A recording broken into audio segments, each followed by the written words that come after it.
Students के MSc botany paper plant physiology and metabolism का next topic है photosynthesis. Photosynthesis में हमको आगे का जो है फोटो सिस्टम इत्यादि के बारे में पढ़ना होगा। तो फोटो सिस्टम हम पढ़ेंगे, उससे पहले हम देख लें इसका इंट्रोडक्शन कि फोटोसिंथेसिस क्या है। Photosynthesis is the process of converting solar energy into chemical energy.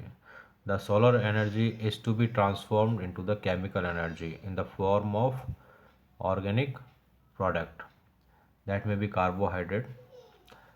It can use only water and carbon dioxide to create sugars, and the sugar is the formation of sugar, that is the restoration of the chemical energy.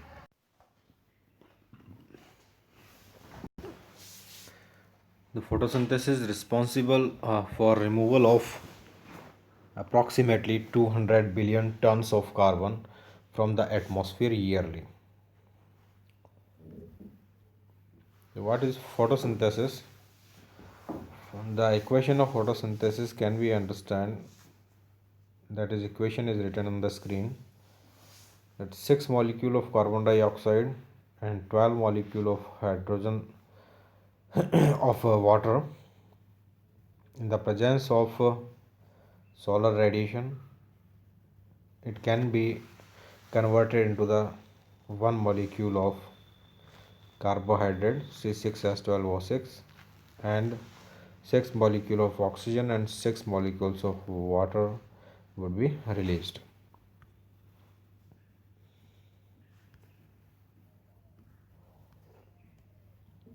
ये जो oxygen बनता है ये oxygenic photosynthesis कहलाता है। सो 2 stages of photosynthesis, दो प्रक्रियाएं होती हैं प्रकाश संश्लेषण में। पहली है प्रकाश अभिक्रिया और दूसरी है अंधकार अभिक्रिया, light reaction and dark reaction. Light reaction में क्या होता है कि जो सनलाइट है इसको केमिकल एनर्जी में बदला जाता है, जैसे कि ATP and NADPH. While in dark reaction it is used to those products to form sugar. Stored chemical energy जो है डार्क रिएक्शन में उन उत्पादों से जो है शुगर्स का निर्माण किया जाता है। तो स्टोर्ड केमिकल एनर्जी शुगर्स के रूप में स्टोर की जाती है। फोटोसिंथेसिस का ओवरव्यू अगर हम देखें तो आप यहाँ देख पा रहे हैं स्क्रीन पर कि सोलर रेडिएशन से लाइट रिएक्शंस होंगी। लाइट रिएक्शन से निकलने वाले ATP और NADPH जिसकी हमने बात की थी उत्पाद होंगे, ये काम आएंगे डार्क रिएक्शन में, और डार्क रिएक्शन में कार्बन डाइऑक्साइड की उपस्थिति में शुगर का निर्माण हो जाएगा।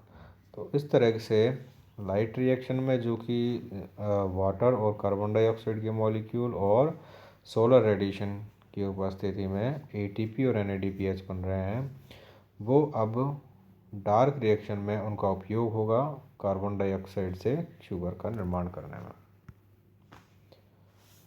Now question arises that where does photosynthesis takes place? In prokaryotes, both anoxygenic and oxygenic. So in prokaryote जैसे कि साइनोबैक्टीरिया है उसमें ऑक्सीजनिक फोटोसिंथेसिस होता है। सो फोटोसिंथेसिस थाइलेकोइड्स में होता है। जो cyanobacteria are source of eukaryotic photosynthesis.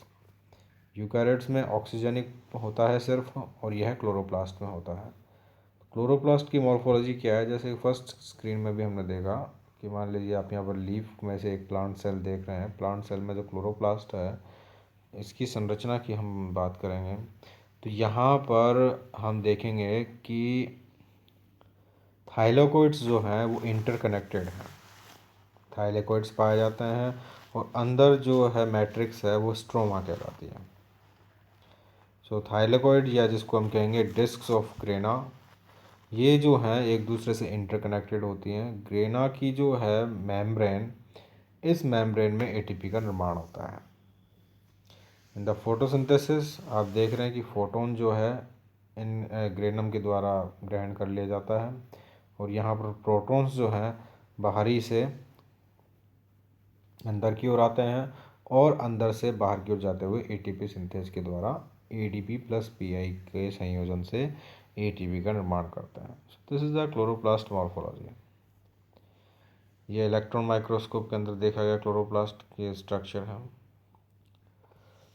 Chloroplast के डिटेल स्ट्रक्चर के बारे में देखें तो इसकी इनर मेम्ब्रेन, आउटर मेम्ब्रेन होती है, थाइलेकोइड पाए जाते हैं। थाइलेकोइड के अंदर जो ल्यूमन होती है उसको थाइलेकोइड ल्यूमन कहा जाता है। जो मैट्रिक्स होती है इसमें उसको स्ट्रोमा कहा जाता है। और ये जो थाइलेकोइड्स की जो सिंगल यूनिट है पूरी, तो यह ग्रेनम कहलाता है।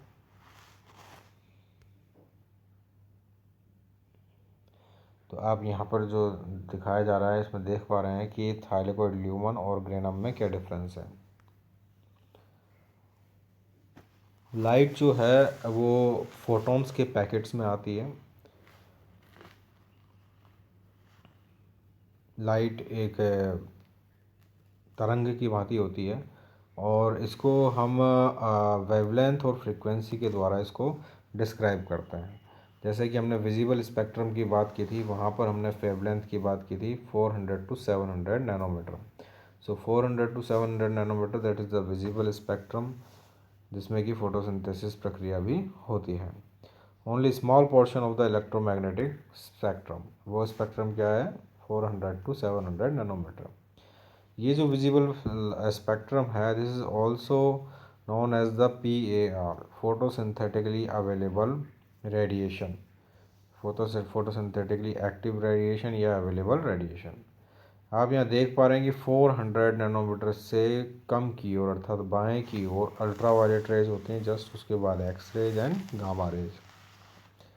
और 700 नैनोमीटर से ऊपर की ओर infrared rays, radar, FM, TV, short wave, AM इत्यादि जो हैं वो वेव्स होते हैं। लेकिन फोटोसिंथेटिकली अवेलेबल रेडिएशन कौन सी है 400 to 700 या 760 जो भी है, 380 से 760 नैनोमीटर लगभग जो है ये विजिबल लाइट होती है। What are the different pigments, हमने फोटो रिसेप्टर के में भी इसमें बात की थी। तो different pigments are responsible for absorbing the light. So pigments are light absorbing molecules. ये थाइलेकोइड मेम्ब्रेन में उपस्थित रहते हैं। ये हो सकते हैं chlorophyll, xanthophyll and carotenoids. Chlorophyll में भी हमने देखा क्लोरोफिल ए एक यूनिवर्सल क्लोरोफिल है, सभी पादपों में पाया जाता है। क्लोरोफिल बी, इसके अलावा क्लोरोफिल सी किसी किसी एल्गी में, क्लोरोफिल डी एवं ई भी पाया जाता है एल्गीज में, कुछ एल्गी में। जैंथोफिल्स एंड कैरोटिनॉइड्स, सब बीटा कैरोटीन एक मुख्य है। तो ये जो पिगमेंट्स हैं ये पादपों में पाए जाते हैं और ये लाइट्स को एब्जॉर्ब करते हैं। क्लोरोफिल मॉलिक्यूल की बात करें, पिछली बार भी बात की, टेट्रावायरोलिक रिंग होती है जिसके बीच में मैग्नीशियम सेंटर में पाया जाता है। क्लोरोफिल ए में मिथाइल ग्रुप पाया जाता है और जबकि क्लोरोफिल बी में कार्बोनिल ग्रुप पाया जाता है। एक लंबी फाइटोल चेन होती है नीचे।